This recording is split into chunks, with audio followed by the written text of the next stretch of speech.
आंधळे लंगडे असे रडून राहिले।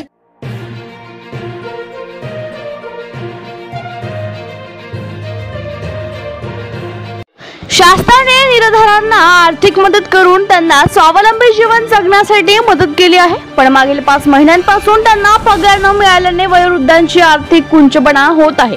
त्यामुळे आज घाटंजी येथे साधी निराधार संस्थेच्या वतीने संयोजक महेश पवार यांच्या नेतृत्वात मुख्यमंत्र्यांना निवेदन देण्यात आले। शासनाकडून दरमहा वयोवृद्ध, विधवा, दिव्यांग यांना संजय गांधी निराधार योजना, श्रावण बाळासह अन्य योजनेत मासिक पगार देऊन आर्थिक मदत केली जात आहे। शासनाकडून मिळणारी ही मदत तुटपुंजी का असेना, पण त्यांना स्वावलंबी जीवन जगण्यास मदत करत आहे। या पैशातून वयोवृद्ध नागरिक आपल्यासाठी औषध पाणी स्वबळावर विकत घेऊ शकत असल्याने त्यांना या मदतीचा बराच फायदा झाला होता, कारण या वयात मोलमजुरी करणे त्यांच्यासाठी शक्य नाही। त्यामुळे स्वतःच्या खर्चासाठी ते शासनावर विनसंबून आहेत, पण मागील 5 महिन्यांपासून त्यांना शासकीय मदत न मिळाल्याने त्यांना आपले खर्च भागविणे कठीण होऊन बसले आहे। कुटुंबाची आर्थिक परिस्थिती पाहता मुलांना किंवा सुनेला कोणत्या तोंडाने मदत मागावी असा प्रश्न त्यांच्या पुढे उभा ठाकला आहे। शासनाची आर्थिक मदत न मिळाल्याने अनेकांचा औषधोपचार सुद्धा बंद आहे। शासनाने त्वरित पगार चालू करावा अशी मागणी वयोवृद्ध, दिव्यांग लोकांकडून करण्यात येत आहे।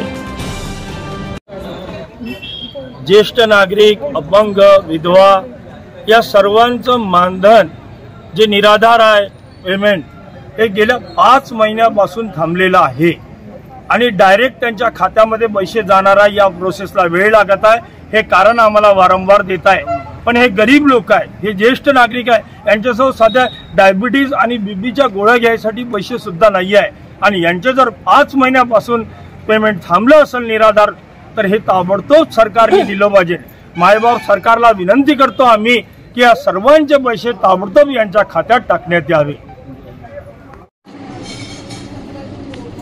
आता 5 महिने झाले आम्हाला पगार मिळत नाही। आमचे आंधळे लंगडे लोक 5 महिन्यापासून तहसीलीत जातात। तहसीलदार म्हणते बँकेत जा, बँकेत गेलं तर बँकेवाले म्हणते का तहसीलीत जा। आम्ही काय खाव, काय करायचं? आम्ही आंधळे लंगड्या लोकांना आम्हाला सरकार शिवाय देणारा कोण आहे ते हे दिलंच पाहिजे। आणि गरीब वर्ग लोक आंधळे लंगडे असे रडून राहिले, त्याले कुठं बँकेमध्ये जायले ऑटोमध्ये पैसा सुद्धा नाही, तर करायचं काय? आम्ही काय निराधार लोक, आंधळ्या लोकांना काय मरायचं का? शेवट आम्हाला आमचा निर्णय मिळाला पाहिजे आणि आम्हाला आमचे पैसे निराधार आलेला पाहिजे।